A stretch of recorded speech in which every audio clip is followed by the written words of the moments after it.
महाभारत के प्रेमियों, मैं राम सागर शास्त्री आप लोगों के समक्ष रखने जा रहा हूं यक्ष उद्धार। देखिए, मतांतर में ऐसा कहा जाता है कि धर्मराज युधिष्ठिर ने यक्ष का उद्धार किया। एक बार यक्षों का राजा पालकी में बैठकर शिकार खेलने के लिए गया।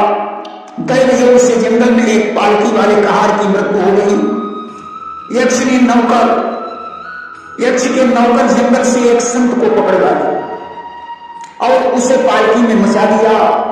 यक्ष घर लौट आया, स्वयं तो विश्राम घर में जाकर शयन करने लगा। संत बेचारे भूखे प्यासे कोने में पड़े रहे, उन्हें रात भर नींद नहीं आई।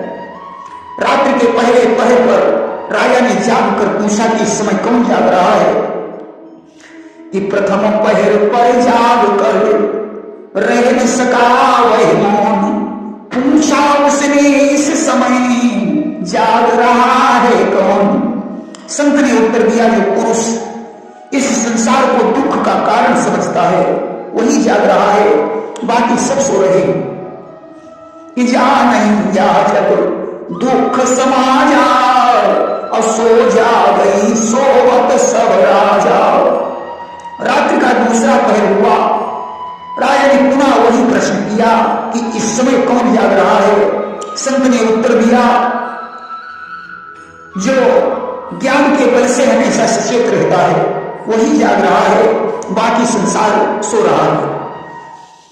कि सदा ज्ञान ते राही सचेता, सो जागत सोवत जग एता। राजा ने तीसरे पहर पर फिर वही प्रश्न किया। संत ने उत्तर दिया कि इतनी रात को ज्ञानी जन जाग रहे हैं, मूर्ख और अज्ञानी सो रहे हैं। कि सुन राजा जागत जग ज्ञानी, सोवत मूर्ख अज्ञानी। चौथे पहर पर राजा ने संत से फिर प्रश्न किया कि इस समय कौन जाग रहा। अब तो संत को क्रोध आ गया कि बोले अंधे जिसके द्वारे, भूखा बेचैन हो रहा है। अब सारा जगत जागता है, केवल वही मूर्ख सो रहा है।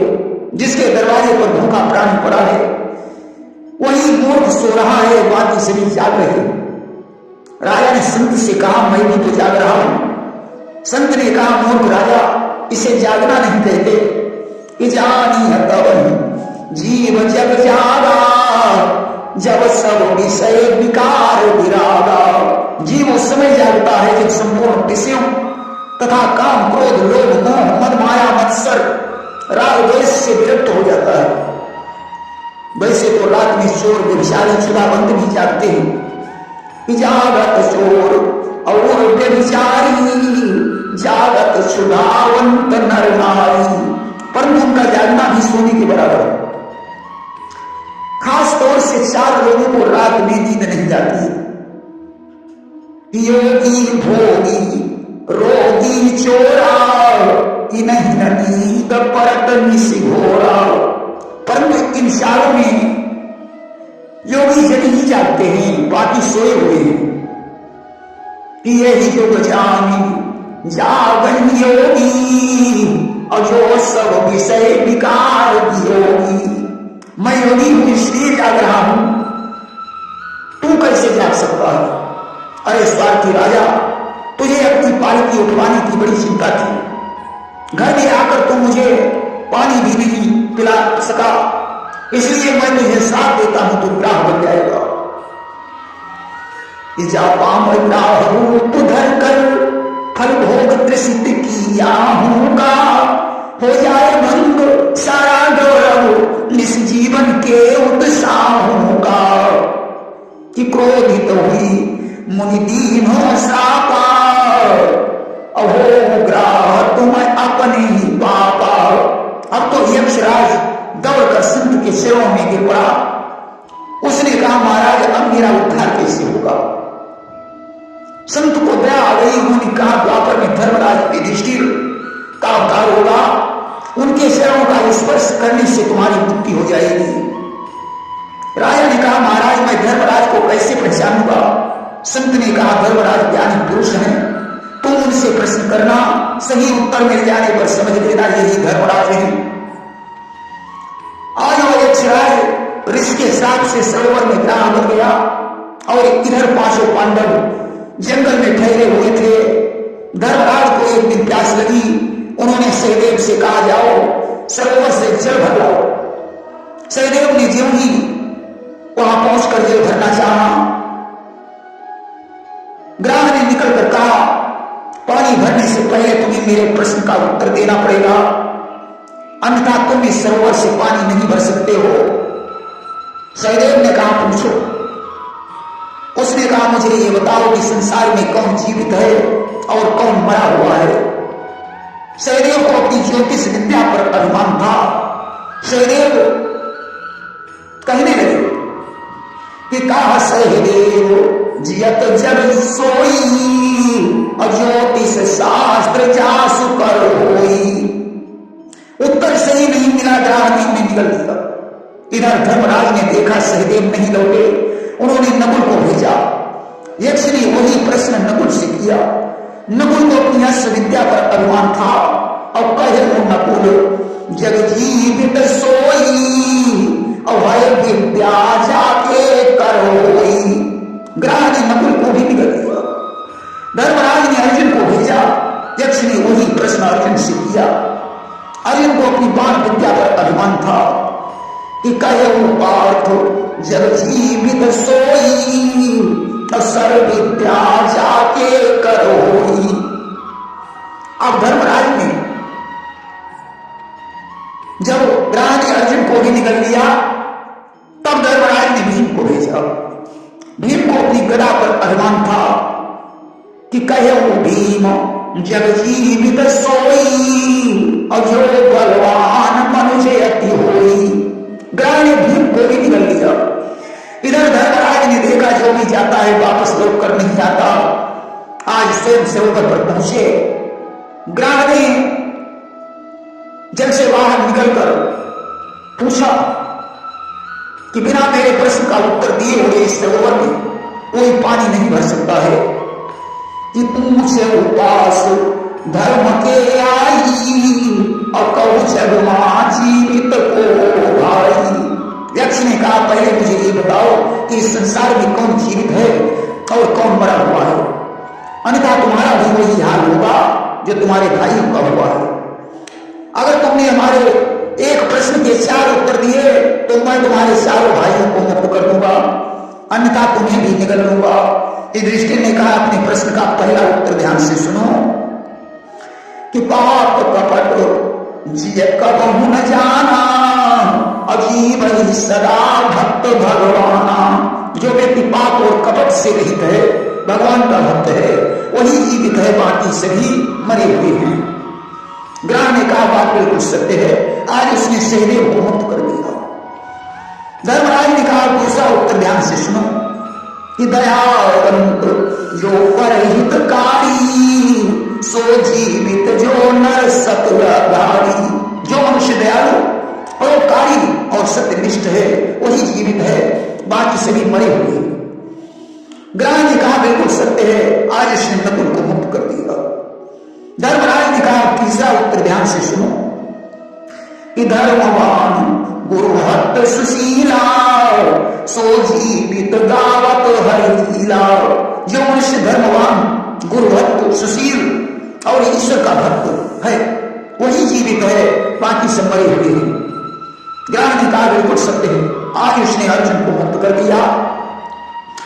धर्मराज ने कहा चौथा उत्तर ध्यान से सुनो कि माता पिता के जो हितकारी, सो जीवित जग नर तनुधारी। जो मनुष्य माता पिता का हितकारी है वही जीवित है, बाकी सब मरे हुए ये समान है। ग्राह ने कहा बिल्कुल सत्य है। आज इसने भीम को भी मुक्त कर दिया और पूछने लगा कि आप धर्मराज युधिष्ठिर हैं। धर्मराज ने कहा हाँ मैं युधिष्ठिर हूं। ग्राह दौड़कर उनके चरणों पर गिर पड़ा। अब तो रज को पाते ही ग्राह का एक से स्वरूप हो गया।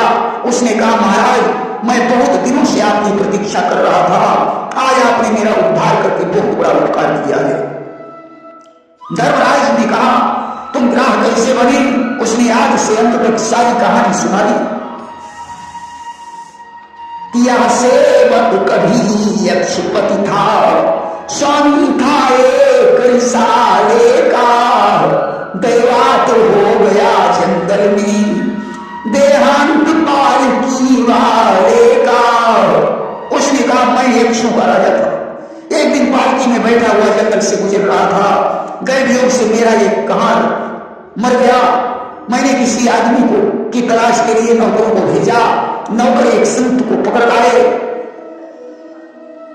कि मेरे नौकर जंगल में से साधु को कहीं पकड़ लाए, साधु बेचारे बिना कहे पालकी धरे घर तक आए। वह बेचारा संत पालकी को ढोकर मुझे घर तक ले आया। मैं तो बिस्तर पर जाकर सो गया। संत जी बेचारे खड़े रहे, भूखे प्यासे थे, मैंने उन्हें पानी तक नहीं पिलाया। देखकर ये कोने में पड़े रहे, रात गुजार रहे थे कि मैं तकियों पर पड़कर सोया, पहाड़ों द्वार पर खड़े रहे, वे शांति मूर्ति चुपचाप वहीं कोने में भूखे पड़े रहे। प्रथम पहर पर मेरी आंख खुली तो संत जी जाग रहे थे, दूसरे पहर पर भी जाग रहे थे, तीसरे पहर पर भी जाग रहे थे, यहां तक चौथे पहर पर भी मैंने जब पूछा कि इस समय कौन जाग रहा है तो संत ने क्रोधित होकर मुझे ग्राह होने का श्राप दे दिया। मैंने उनके शरण पकड़ लिए तो उन्होंने उद्धार का उपाय बताया कि जा भूप साप बस होगा ही, ग्राह की भांति आकार तेरा, द्वापर में धर्मराज द्वारा हो जाएगा उद्धार तेरा। उन्होंने कहा द्वापर में धर्मराज तेरा उद्धार करेंगे। वह समय आज लीलाधरणी इस भांति नाथ दिखलाया है, इन चरणों की रज के द्वारा अपना शरीर फिर पाया है।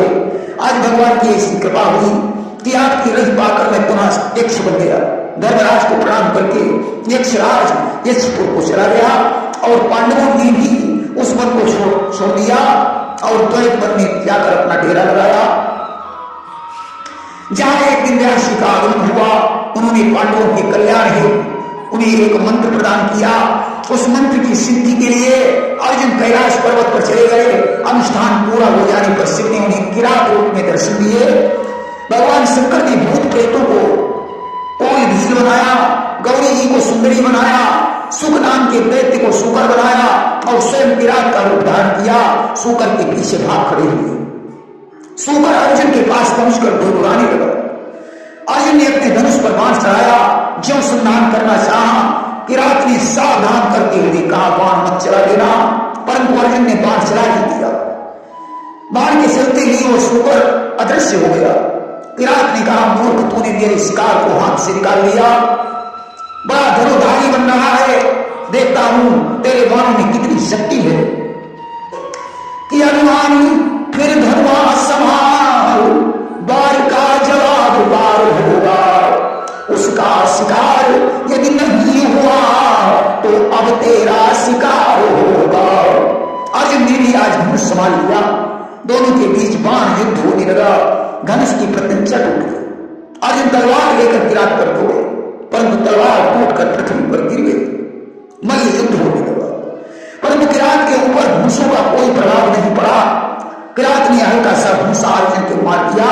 अर्जुन जमीन पर गिर गए, मूर्छित हो गए। विचार करते ही कि हे भोलेनाथ, ये कैसी आफत आई है। आज मिट्टी की मूर्ति बनाकर शिव की आराधना करने लगे कि आशुतोष तुम अवधरदानी, अवारती हरती न जंजानी। जो माला मूर्ति के गले में डाली वह किरात के गले में जाकर पड़ गई। अब तो अर्जुन ने शिव को पहचान लिया और शरणों पर गिर पड़े। भोलेनाथ ने अपना स्वरूप बदल दिया। देखा शंकर जी के साथ में भूत प्रेतों की सेना है। अर्जुन ने कहा प्रभु मुझे क्षमा करना, मैंने आपके ऊपर अपना हाथ उठाया है। शिव ने कहा भद्राज, मुझे तो सिर्फ तुम्हारी शक्ति की परीक्षा लेनी थी।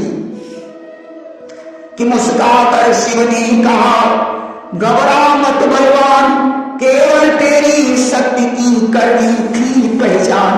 आगे महाभारत होने वाला है, मुझे तुम्हारे बल पर तो भरोसा है, परंतु इन हथियारों पर भरोसा नहीं है। इसलिए पाशुपत देता हूं, क्या तेरा हाथ बटाएगा। विश्वास रहे ये महाअस्त्र संकट में साथ निभाएगा। इसलिए मैं तुम्हें पाशुपत अस्त्र प्रदान कर रहा हूं, जो संकट में तुम्हारी सहायता करेगा। आज इंद्रादि देवताओं ने आकर अर्जुन को अस्त्र शस्त्र प्रदान किए। इंद्र अर्जुन को साथ में लेकर इंद्रलोक चले गए, जहां उन्होंने देव अस्त्रों को चलाना सीखा। इधर बृहदर्ष मुनि ने आकर धर्मराज को राजानल की कहानी सुनाई। लोमस ने अर्जुन का संदेश दिया। धर्म पुरोहित के सहित पांडव पत्र का आश्रम वो चले गए, जहां बिंद सरोवर में द्रौपदी ने एक बहता हुआ पारिजात का फूल देखा। भीम से उसने फूल मंगवाए। गंधमादन वन में भीम और हनुमान में वार्तालाप हुआ। भीम हनुमान की पूछ नहीं उठा पाए और हनुमान को पहचान कर उनके चरणों में गिर पड़े। हनुमान ने महाभारत के समय अर्जुन के रथ पर झंडा लेकर बैठने का वरदान दे दिया।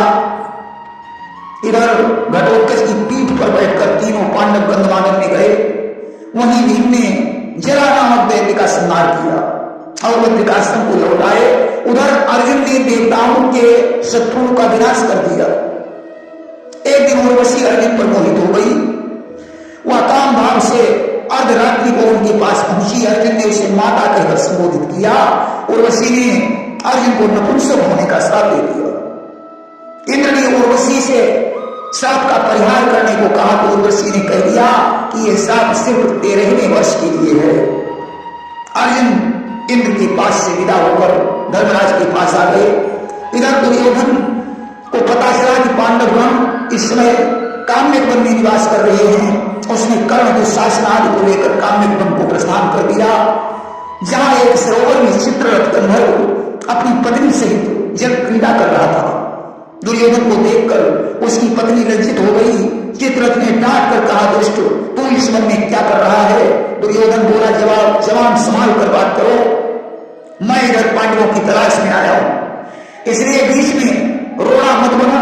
चित्ररथ ने कहा, समझ गया, मैं अभी तेरी वीरता देखे लेता हूं। अब तो कमानी तन गई, बाणों पर बाण चलने लगे। कर्ण और दुशासन का हौसला ठंडा हो गया। वे संग्राम छोड़कर भाग खड़े हुए। चित्ररथ ने दुर्योधन को पकड़ लिया और रथ में बांधकर गंधर्व लोक को चल पड़ा। भीमसेन ने इस रहस्य को आंखों से देखा। आज प्रसन्नता पूर्वक जाकर धर्मराज से कहने लगे, भैया तुमने ये कहावत सुनी है। धर्मराज ने कहा, कौन सी कहावत। भीम बोले, सुनो कि बिन ब्याही कन्या मरे, ठाही ईख बिकाई, बिन मारे बैरी मरे, जब सुख कहां समाई।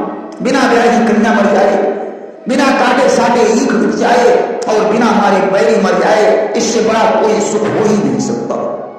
धर्मराज ने कहा, भीम आज कौन सा बैरी मर गया। भीम बोले, भैया दुर्योधन ने गंधर्वराज से झगड़ा कर दिया, वह उसे बांधकर गंधर्व लोक ले जा रहा है। धन्य है धर्मराज को, अगर भाई हो तो धर्मराज के जैसा हो। डांट कर कहने लगे, भीमसेन तुम हंस रहे हो, दुर्योधन भी तो अपना भाई है। इस विपत्ति में तुम्हें उसका साथ देना चाहिए। आपस में लड़ना झगड़ना ठीक है, परंतु बाहर के लिए एकता बनाए रखना चाहिए। आज धर्मराज ने अर्जुन को बुलवाया और कहा, अर्जुन ये हर्ष का समय नहीं है, अतिशीघ्र जाकर दुर्योधन को छुड़ा। इसलिए हर्ष का समय नहीं, चुप रहो न बस धाओ अर्जुन, शत्रु के हाथ से किसी तरह बंधु को छुड़ा लाओ अर्जुन। अगर शीघ्र दुर्योधन को नहीं छोड़ता है तो उसका संहार कर देना। अर्जुन ने तुरंत प्रस्थान कर दिया। उन्होंने बाणों पर बाण चलाए। चित्ररथ दुर्योधन को छोड़कर भाग गए। आज दुर्योधन के सहित अर्जुन धर्मराज के पास पहुंचे। दुर्योधन बहुत लज्जित हुआ।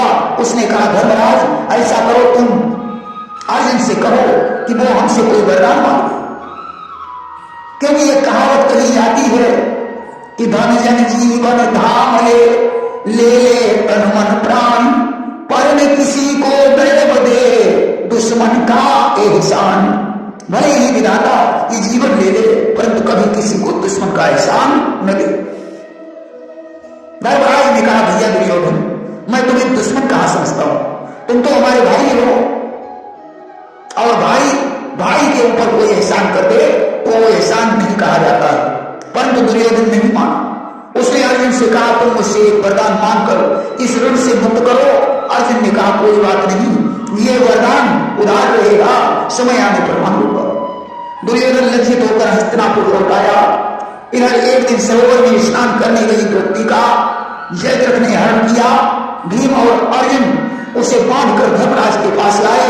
धर्म ने समझा बुझाकर जयद्रथ को छोड़ दिया। इस तरीके से पांडवों ने वनवास के 12 वर्ष व्यतीत किए।